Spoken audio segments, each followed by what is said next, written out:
My name is Pam Colby, and I'm a filmmaker, and I live in Minneapolis, Minnesota.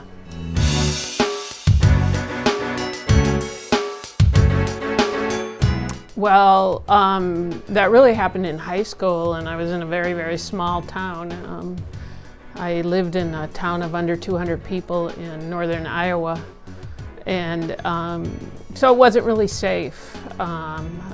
And I did end up at the University of Iowa, and there was a feminist organization then, so I'm talking about the very early 1980s.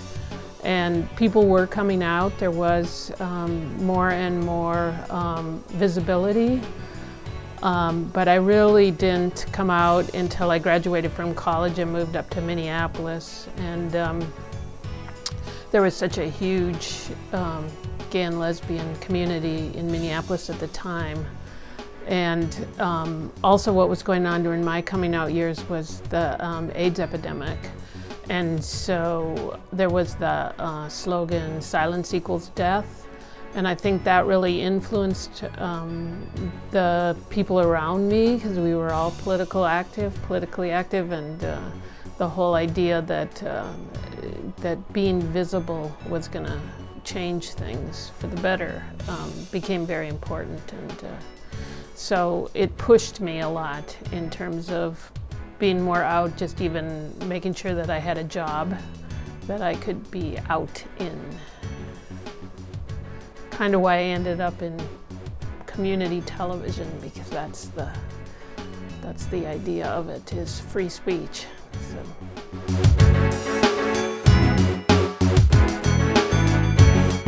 I think it was more gradual.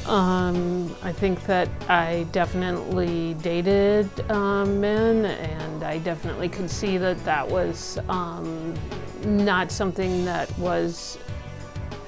my intimate relationships were with women, and that I was always drawn to women. So,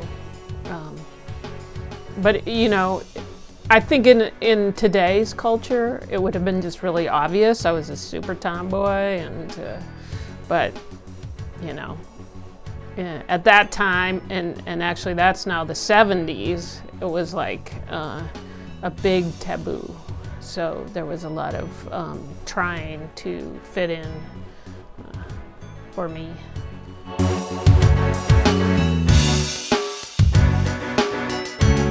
Well, I actually chose to come to Minneapolis because I had gotten a newsletter at the Women's Center in Iowa City, and I could see there was this huge community of particularly women in Minneapolis, and also Karen Clark had just been elected as an out lesbian to the legislature. So there was a lot of women that I met right away, particularly through a place called the Women's Coffee House, which was an organizing and social place. So I came here with the intent. In Iowa City, I was just randomly meeting women, but there was a lot of drinking and a lot of closeted behavior, not coping with really being out and proud.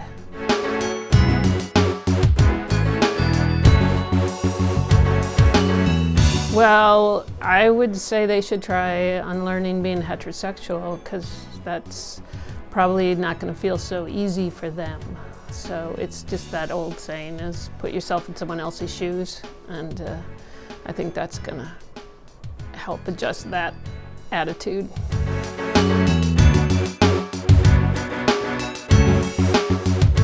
Well, I think an interesting part is that I'm still always coming out, you know, in new situations, people trying to figure out who you are. I'm taking an acting class at the Guthrie right now, and I came out on the first night, and then I'm way older than everybody. So it's just even though there's more acceptance, it's a constantly having to say it. And that, that's just something that there isn't just one coming out. It's a lifelong process.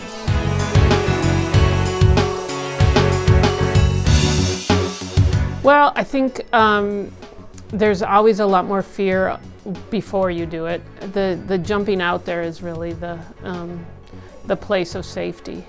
And I think if you look back on, for me, with the AIDS epidemic, there was this necessity of coming out, but I'm really grateful, not for the AIDS epidemic, but just that I was able to just come out completely and know that I wanted to be out. I raised children in a lesbian relationship, and I wanted our family to be out. So it's always safer out of the closet than in the closet, and that includes, I'm hoping, for transgender people in the future. I don't know that that is true yet.